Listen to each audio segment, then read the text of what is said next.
আমার ছেলে সারাটা দিন ছিল, না খাওয়া অবস্থায় ছিল। 16 বছর চেষ্টা করছেন না নির্বাচনের জন্য। আজকে ছাত্র জনতা জীবন দিচ্ছে, একটু অপেক্ষা করেন। এই সরকার সমস্যা করবে, করার পর নির্বাচন দেন, একটু অপেক্ষা করেন। আমি শহীদ মারুফের বাবা। আমার ছেলে 19শে জুলাই বাড্ডা বেরাকের সামনে গুলি খাইছে 5:45টার দিকে। গুলি খাওয়ার পরে ওর বন্ধুবান্ধব ঢাকা মেডিকেল নিয়ে যায়। তখন আমি 3 দিন পরে আমার ছেলে অর্ধগলিত অবস্থায় আমার ছেলে নিয়ে আসি। তো আমার ছেলে এমন অবস্থা, আমি একজন বাবা না, আমার ছেলে খুঁজতে খুঁজতে ঢাকা মেডিকেল মর্গে এমন এক পর্যায়ে পাইছি, শেখ হাসিনা বার্ন ইউনিটে যায় পাইছি নিচে পড়া অবস্থায়। তখন আমার ছেলের মুখমণ্ডল দেখে আমি ছেলেকে শনাক্ত করতে পারিনি। আমার ছেলে একটু অ্যালার্জির সমস্যা ছিল, ওই অ্যালার্জির পাও দেখে তারপর আমার শনাক্ত করতে হয়েছে এইটা আমার ছেলে। সেই ফ্যাসিস্ট সরকার গেছে। তো আমাদের এই সরকারের কাছে আমার প্রথম দাবি হবে আমার ছেলের হত্যার বিচার চাই। বাবা, আমার ছেলের হত্যার বিচার চাই, আমি আর কিছু চাই না। এবং এই ফ্যাসিস্ট সরকার দেখেন 19শে জুলাই একটা ঘোষণা দিছে। 19শে জুলাই একটা ঘোষণা দিছে, কি দিছে? ডিজিএফআই, আর্মি, র্যাব, পুলিশ এদের দেশে যেখানে পাবা তাদের গুলি করবা।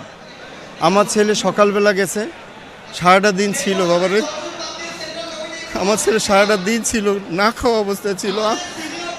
দুপুরবেলা আসছে, না খেয়ে আবার চলে যাচ্ছে। তখন আমি জিজ্ঞেস করলাম যে ভাত খেয়ে এক লগে যাই, এত যাওয়া যায় কিসে? ওর মার সাথে লাস্ট কথা, ওর মা বললে এটি দিয়ে আমাদের কি হবে বাবা, আমরা তো আর পড়ালেখা করি নাই, আমরা তো আর জানি না। তখন ওর মা বলল যে মা, তুমি কেমন কথা বলতেছো, সব মায়েরাই গেছে, তুমি ছাড়া। এই সন্তানটা আমার সেই আদরের সন্তানটা বিকাল 3টার দিকে বের হয়ে গেল। বাবা,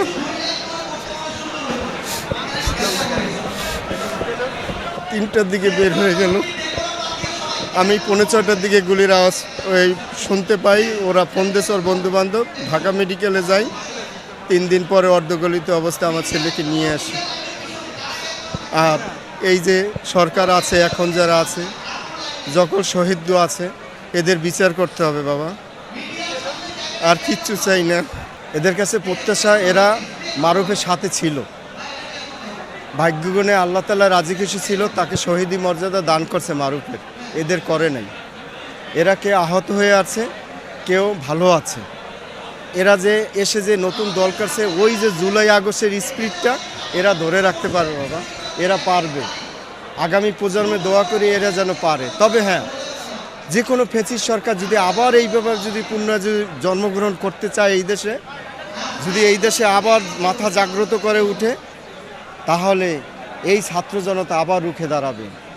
আর যদি এই কেয়ারটেকার এখন যে আপনার ইউনূস সরকার আছে, এরা যদি আপনার সংস্কার যদি না করে, অনেক কিছু সংস্কারের বাকি আছে বাবা, সংস্কার যদি না করে তাইলে এই জেইলাও হেই কদি হবে বাবা।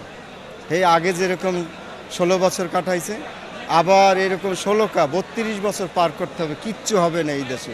এই দেশের 20 কোটি লোকের 10 কোটি লোক জীবন দেবে, তারপরে এই দেশে সমাধান হবে না যদি এই দেশে যদি সংস্কার সুন্দরভাবে না চলে। এই ছাত্র জনতাকে দোয়া করি যেন এরা সুন্দর মতন এই দলটা গঠন করতে পারে, ফ্যাসিজম কায়েম যেন এদের ভিতরে না জন্ম নিতে না পারে বাবা। আমরা আমাদের সন্তানরা হারাইছি, আজকে বিভিন্ন রাজনৈতিক দল আছে না বাবারে, এখন বিভিন্ন রকম আইটেমের কথা বলতেছে। কেউ চাচ্ছে নির্বাচন দ্রুত হোক, কেউ চাচ্ছে না সংস্কার করে নির্বাচন হোক। আচ্ছা বাবারে, এই যে ছাত্র জনতা জীবন দিছে, হাজার হাজার ছাত্র জনতা জীবন দিছে, এদের ভিতর রক্তের ভিতর দিয়ে যে সরকার আছে, এরা তো আপনার সংস্কার করেই তো নির্বাচন দেবে। তাহলে এত ফালাফালি লাগবে কেন নির্বাচনের জন্য? এত লাপালাপি লাগবে কেন? বিগত 16 বছর অপেক্ষা করছেন না, 16 বছর চেষ্টা করছেন না নির্বাচনের জন্য। আজকে ছাত্র জনতা জীবন দিছে, একটু অপেক্ষা করেন। এই সরকার সংস্কার করবে, করার পর নির্বাচন দেন, একটু অপেক্ষা করেন। ধৈর্য হয় না, আমরা শহীদ পরিবার ধৈর্য নিতেছি না। আজকে আগে আমার মারুফের বিচার হবে, তারপর নির্বাচন। বিচারের আগে কোনো নির্বাচন হবে না, যেই দাবি করুক।